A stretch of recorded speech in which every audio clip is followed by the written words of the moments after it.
American History or Black History Month, I want everybody to take these two pieces of paper. One is what sugar looks like at a molecular level, and the other is the different types of drugs and what they look like at the molecular level. And I just want you to look at the two and see the similarities, and just pass it around. What are some African American matters of the heart? What do you think I'm talking about when I say African American matters of the heart? High blood pressure. Yes, ma'am. High blood pressure. What else? Diabetes, sugar. What else? Cancer. Yep. What else? Cholesterol. What else? Grandchildren. Oh, Stress. Children, family. Not having money. All those things. Those are African American matters of the heart. And some of those things, the majority of those things cause death in African Americans. So my goal in life is to learn about us, get more knowledge about us, and share it, and give each other tools, and so we can be able to help each other and keep each other alive. Sustainability. African American matters of the heart. If we heal the heart, we heal the family. What y'all think about that? Heal the heart, heal the family. There are a bazillion people that have died, but guess what? There are a trillion people that are still living. That's good news, right? That gives us hope. That's some valuable information. What y'all think? Does that give you hope? Right? Oh, Is she okay? yeah. What happened? She's all right. She's all right. She's all right. She didn't move, so she's all She's right. moving now. Ask not what you can do. Ask not your doctor what he can do for you. Ask yourself what you can do for yourself. Just that simple is what happens when we depend on somebody else to take care of us and to heal our bodies. That's what happens when we're depending on doctors every day for our health, our sustainability, our families, ourselves. So what do we have to do? We have to take control of our own health. Take control of each other's health. But you all right, right? I'm right. Okay, I want to make While we're sure. having this conversation, we will take a moment for all of you to ask me. When I say ask me, I want everybody to say, Lovey, what can I do for myself? Okay, everybody, let's practice. Ask me. Lovey, what can I do? Okay, at that moment, you have made a conscious decision to take control of your health. Taking control of your health allows you the opportunity for healing. Taking control of your health allows you to put back days into your life that the food is stealing away from you.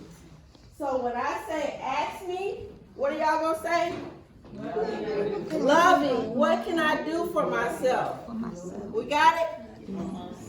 Ask me. Loving, what can I do for myself? As if black people don't have enough woes and worries, racism, white supremacy, police brutality, limited jobs, poor education of self, to name a few. My people died because of a lack of knowledge. Yeah. Is what is written in the Bible, and it's very true, right? Yeah. We see it every day. These daily frustrations have been a part of the black plight. Have been a part of the black plight since the book started documenting his story. These are the leading causes of death among black people. While we wait for the government to do for the people, why don't we take control of our own health to increase our chances of sustainability? Black people can do a lot to prevent the effects of all these African American matters of the heart. We are up against many odds. Education and implementation rarely fails, right? If we learn something and we actually do it, it works most of the time, correct? or I would say all of the time. So I say we try it. I say we take control of our health by fasting, praying, and moving more than we eat. These three things strategically used together will no doubt produce healing in the mind, in the body, and the soul. It is written that you should be in good health as your soul prosper, correct? But how are we going to do it? Education, education, education. Not only education from school books, but all books and conversations that give insight to your subject is education. Education is potentially knowledge you can implement for an expected outcome. Education is knowing what you are up against. Knowledge is using that education to learn how to prevent an attack of any kind. Understanding is using the knowledge against the attack, thereby either preventing the attack or reversing, healing the effects of the attack. There's a long list in causes of death among black people. We just went over some, and I'm just going to name 10, the top 10 that they want us to focus on. Heart disease, cancer, stroke, diabetes, unintentional injuries, kidney disease, chronic lower respiratory disease, homicide, which is killings, septicemia, Alzheimer's, dementia. What do these things have in common besides they're killers of black people? What is septicemia? When infection gets into your blood. What do they all have in common besides they're killers? One person, give me an answer. Black folks have them. Yep, they're all matters of the heart. But what else do they have in common? Us, black people. Yeah. The one thing that they have in common that's important to us is Diet. they are treatable. Oh. And more than treatable, they can all be prevented. All these terrible things can be prevented or reversed. You can absolutely change your current condition. You can heal yourself. You can take control of your health. You can live an abundant life. You and your soul can prosper together. Ask me.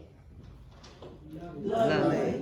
What can I do to? I'm so glad y'all asked. I'm excited that y'all trust me to give you information. Y'all are trusting my judgment because I am a registered nurse. I work in infectious disease. I've been a hospice nurse. I've worked in the emergency room. I've saved lives. I've worked with elderly. I worked with babies. I've worked for myself. I've worked in every area that, well, maybe not every area, psychiatric, you name it, I've done it. And I've taken all these experiences for each one of you under my control. I'm going to go ahead and say it.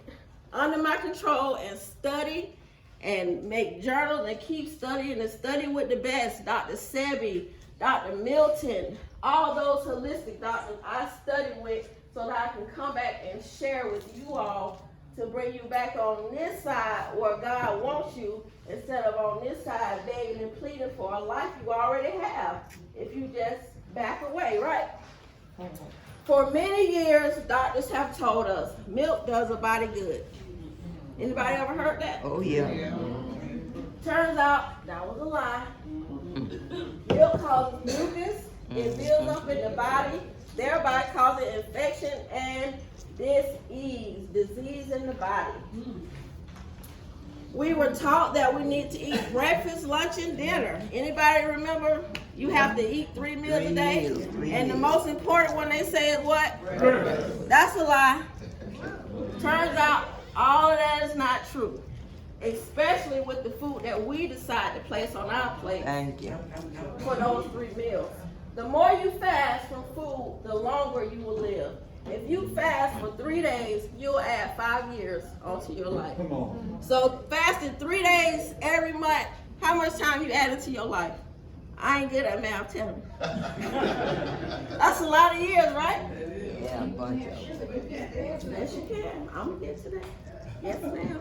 Hold on to your questions until I finish. Write them down so you don't forget. So, fasting will help your body. Wait, let me back up. The more you fast, the longer you will live. Now that you've decided to take control of your health, what should you do first? So ask me, y'all. Love, what can I do for myself? First things first, you must fast. Who's scared of that word fasting? I know these black people in here know about fasting and turning out a plate, right? The old way is what works. I don't care who has said bigger is better, it's a lie. The old way is what works. If you can remember anything that you've ever been told from being raised on up, start back using those things. Start writing them down and give them to your family.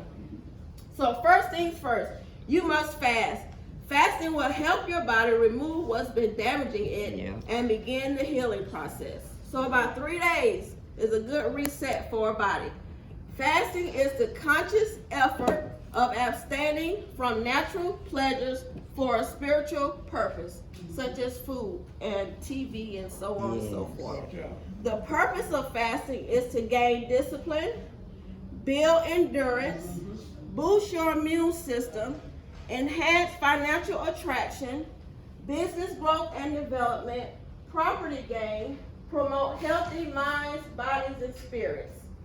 Second thing we want to do, so first thing we got to start doing is fasting.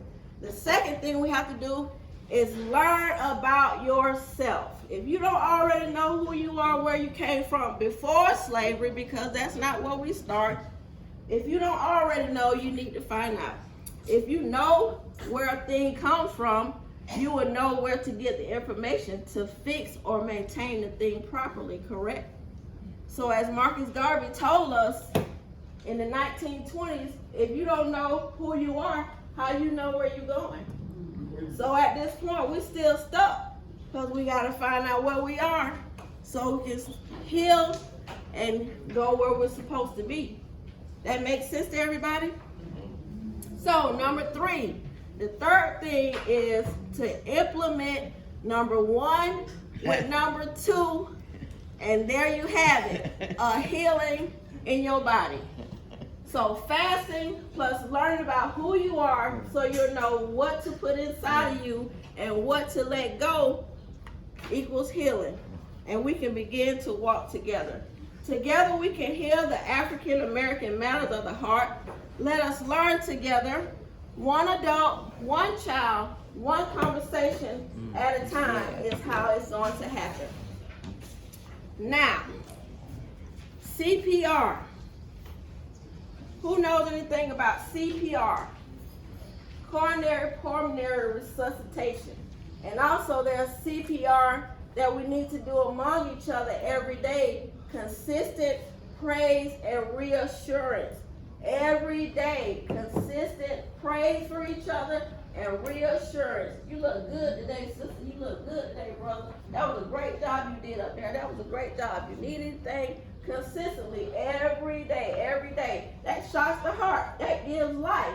Hugging each other, congratulating each other, you know, staying connected. That's what gives electricity and life to each other. So whereas we being separated by whatever it is, we have to come together, and that begins the healing of the heart. So a fast guide to fasting, if you want to hurry up and start. I also write a little guide. It costs $25 called Fast Guide to Fasting. Prayer, no food, only liquids, meditation, move more than you eat, alkaline water, herbal tea, real cranberry juice. Simple. 6 days, 15 pounds lost. Not that weight loss is our goal, but for some people it should be. I'm just going to be honest. There is a healthy way to fast, and I want you guys to write down your questions so after we're finished individually, I can talk to everybody. And I'll make sure you get a card because I write healing plans for people. I've helped reverse MS. I've helped people stop taking blood pressure medication. I've helped with inflammation. I've helped with ADHD in children, lots of stuff, and I'm sure I can help with, many other things. Like a doctor would write a care plan, I write a healing plan, because we ain't gonna manage it, we're gonna get rid of it. All right? So that's the difference between me and the doctor. They gonna manage to keep you going with that same ailment, but a healing plan cuts it. We want to heal it and get rid of it. That's the true way of God, not to manage nothing. He wants us to kill it so we can grow and move forward from that. Amen? Amen. Oh, I'm sorry. Amen. We're not in church, y'all. So with CPR, I believe that every person should know how to save a life. And you're not too young, you're never too old to learn how to save a life. Anytime you find a person that's unresponsive, you always want to come upon that person, but you always have to keep yourself safe first. Because if you're not safe, can you help anybody else? Even when you're on a plane, what they tell you, put the oxygen on yourself first, and then help the next person. So when I see somebody down and I'm going to help them, I'm watching out, making sure I can keep myself safe too as I go to help this person. So I find this person laying out, I'm watching the scene, making sure it's safe. I come upon them, hey, are you okay? Are you okay? I know he's unresponsive. I'm not going to start CPR because if I start, who coming? I'm just going to be there. Ain't nobody coming to help. So before I start, I have to tell somebody to call for help and bring an AED. This is the AED. What the AED does is an automatic electrical defibrillator. It finds a rhythm in the heart, and if there's a rhythm, it will shock to get that rhythm back in balance so that heart can start back beating on its own. But our compressions help get that blood going down and back. But when we do our compressions, they have to be right, because if I don't go straight through to that heart, I'm not pumping anything, I'm not doing anything but making myself tired. So it has to be hard, can't be too fast, because if it's too fast, is that blood being able to get back, or am I just pumping it back? So if I'm going too fast, I'm forcing blood back. But I gotta go at a steady rate because my heart beats steady. I have to give that victim what I want, a steady heart rate. So a steady heart rate is down and up, down and up. So now the heart can pump and recoil, get more blood, and go back efficiently, going down and back up to the brain. We want to do these things in order. When we check in to see if anything is working, we only want to do that 10 seconds in between because time is brain. We want to keep those compressions going and keep that air flowing because we want to save that brain and save that patient. And if we're able to effectively perform CPR for our family and loved ones, we will sustain that life until they get to the EMS comes or we get them to the hospital. So I come on the scene, see somebody down, call EMS, bring an AED. So this machine, everybody will get a chance to use, but it goes as deep as you should on a real person. So when you hear a click, that means you went deep enough. And the lights tell you if you're going too fast, it's not working. If it stays green, that means you're on point, the heart is pumping good. And red means that he's dying, okay? So when we do our compression, we want to keep a steady beat, not going too fast. And it's 30 to 2 breaths. If you ever took a CPR class, years ago, it used to be as soon as you find them, give them 2 breaths. They took that away. It's not the breathing that's important anymore. It's the compressions and the flow of the blood through the body, taking oxygen around through all the cells into the brain. So we're checking the carotid artery, which is in the neck, checking for a pulse. And in a baby, it's going to be in the arm. Neck for adults and children, and then the arm for babies, infants, maybe 1 to 2 years old. So I'm doing my compressions, making sure they're 30 to 2 breaths, and I need to give my person a heartbeat of 100 to 100 beats per minute, because that's going to help get that beat going. And when you attach that AED, he should be able to find a rhythm with your help. So we get 30 to 2. Get my 2 breaths. I do a head tip chin lift. If somebody has a head injury, you suspect that they hit their head, do you want to move their neck? No. All right, we don't want to cause any more injury.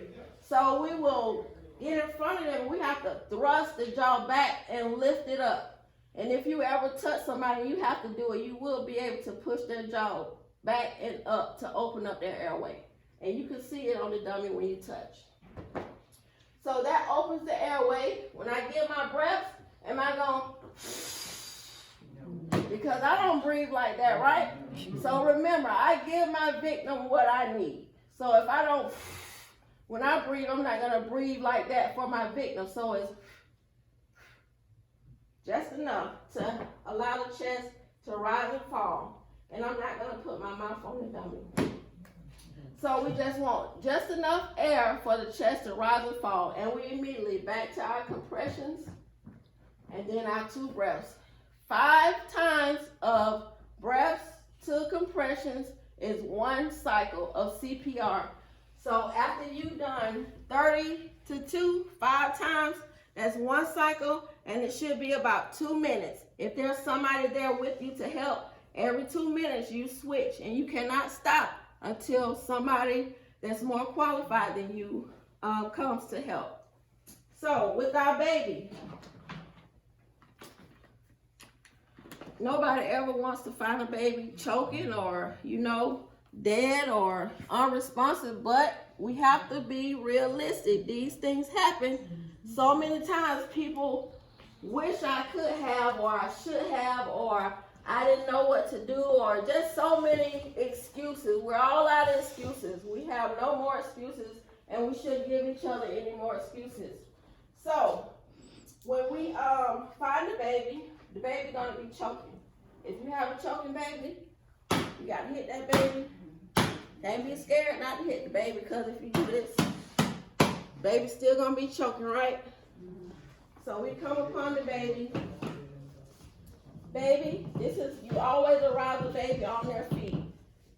The baby's kind of breathing, but I don't know. I hear a little something. So I may try to get the baby cough. I do like this. Do like me, baby.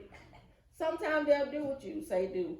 If a person is choking, when they have their hands like that, that's a national sign for choking. They need your help. But if you can hear some air going in, try to get them to cough or do what they can do. Their arm raise things, sometimes that helps. But you allow a person to do what they can before you touch them. So if they can't cough it out, then you get behind them, 2 inches above your belly. Hands are like this, and it's going to be a scoop motion, because you want to push it in and up, in and up, in and up.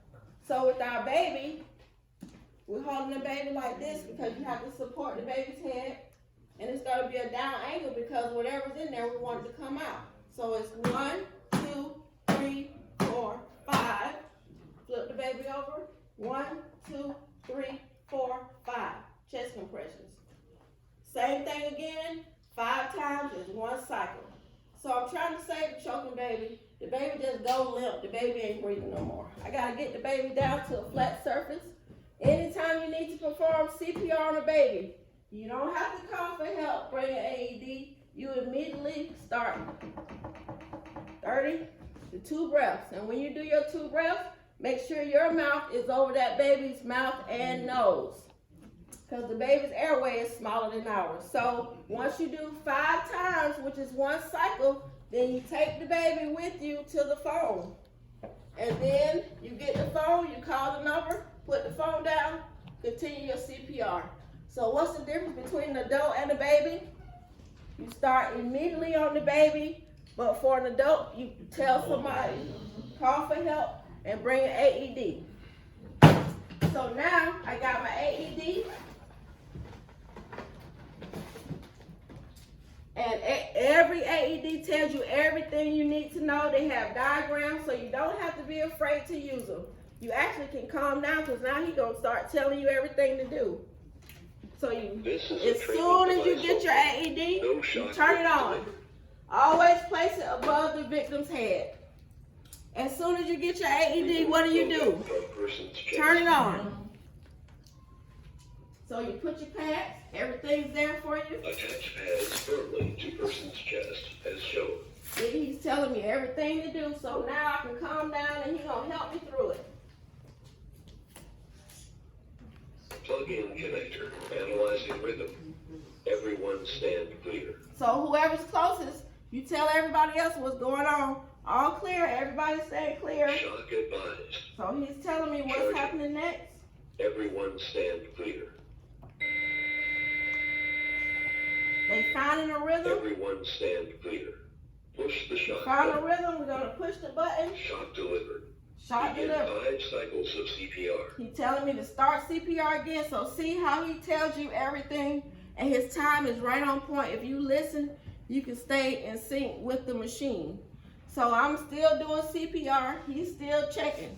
So we're still, you only move when he starts talking. You don't want to get shocked, but you can keep the pads on when there's no shock advised. So we're still doing CPR. He'll come back on and tell me how much time I have left. You can use an AED near water, but not submerged in water. He said I got a minute and 30 seconds left, so I'm still supposed to be pumping and breathing. Pumping and breathing. So when you get the AED, you turn it on. There's supplies in there, scissors, razors, rags, anything you need to help that victim. Take their clothes off. If they need to be dried, you dry them off. If they have too much hair, you gotta shave them. You can even use the pads to snatch the hair off if you need to, but only if you have 2 sets of pads, you can do that. 1 minute of CPR remain. See, he's telling me, keep going, keep going. So now you moved all the hair, you put your pads on, you listen to what he says, you tell everybody around.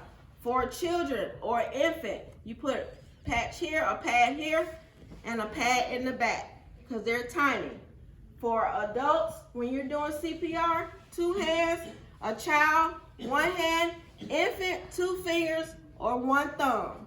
With the infant, 30 to 2. If there's 1 rescuer, if there's 2 rescuers, it's 15 compressions to 2 breaths. So you cut down on things when you have 2 people on the infant. So he's telling me how much time I got left. The AED is a great thing, right, y'all? So we still pumping and we still giving CPR. So that it'll tell us whether shock advised, whether they found a rhythm. So now if I have a person that pulse come back, but he's not breathing, what y'all think I'm gonna do? Just do what for him? Analyzing rhythm. Everyone Just breathe stand for him. clear. If you find a pulse and he's not breathing, all you gotta do, every 5 to 6 seconds, No give him a shock breath. advised. Begin 5 cycles of CPR. Until help comes, because you don't want to keep pumping on somebody that got a pulse, right? So now the person start breathing too. What do? There's something called a recovery position. If you turn somebody on their left side and put one of their legs up and one over and they're laying like this, it opens up their chest and they can breathe. If you ever in pain, if you lay on your left side, it'll help. If you ever can't breathe, lay on your left side and put your arm up. It'll open up your chest and give you some relief. So again, the AED, do not be afraid to use it because it's gonna help you even more with your CPR. As soon as you get the AED, you turn it on. How many breaths to compressions is it? 2. How many breaths? 2 breaths and 30 compressions. If the baby is choking, it's 5 and 5. If the baby's choking, it's 5 back blows, 5 chest compressions. Because we try to get it out, but they need to breathe. Get it out, but they need to breathe. So 5 and 5, 5 times 1 cycle. For the infant, 30 to 2. If it's 2 rescuers, if you have another person with you, it's 15 compressions to 2 breaths.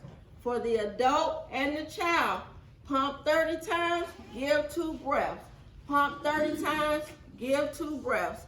What's the most important thing about CPR? Did y'all hear me say that? All of it is important. All of CPR is very important, and making sure we're in proper alignment, doing the skills appropriately and effectively so we can have that desired outcome. And I want everybody to get a chance to pump on the chest and see how hard it is to get through some ribs and see what we medical professionals go through. And it's very important that you be able to do it for your family as well, because you can help the doctor when they get there. I have been in the emergency room when if the doctor tell people if you would have been able to do this, because that little bit of time, it only takes 5 minutes to bring somebody back. It could take 2 minutes. So learning CPR is the difference between dead and alive. It's just that simple. The difference between dead and alive. And if we love each other and we love our loved ones, we would encourage each other to do those things we know prevent, help, and change. All right? Anybody have questions? Yes, sir. Without the AED, what's the chances of complete recovery? Without the AED for a heart attack or what? Just none. So in other words, most of our churches need an AED. All churches, all homes. Really, when we can afford it.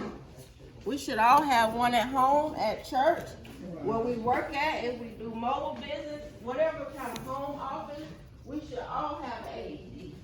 If it's not AED, somebody better learn how to pump and breathe. Well, that's different. At least one person, not the person that has it. So that person needs to make sure they have a medical alert or some kind of system in their house where it alerts somebody outside the home when something happens. Like pool cords, emergency cords in the bathroom. You can put emergency cords in your kitchen. And we also provide home care. We consult with families when people get up in age to make them home. You know how you have to baby-proof a house?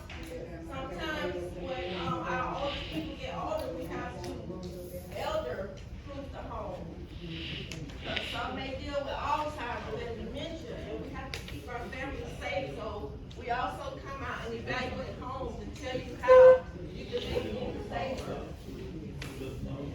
Do we have one here at the Lincoln Neighborhood Center? Do we have a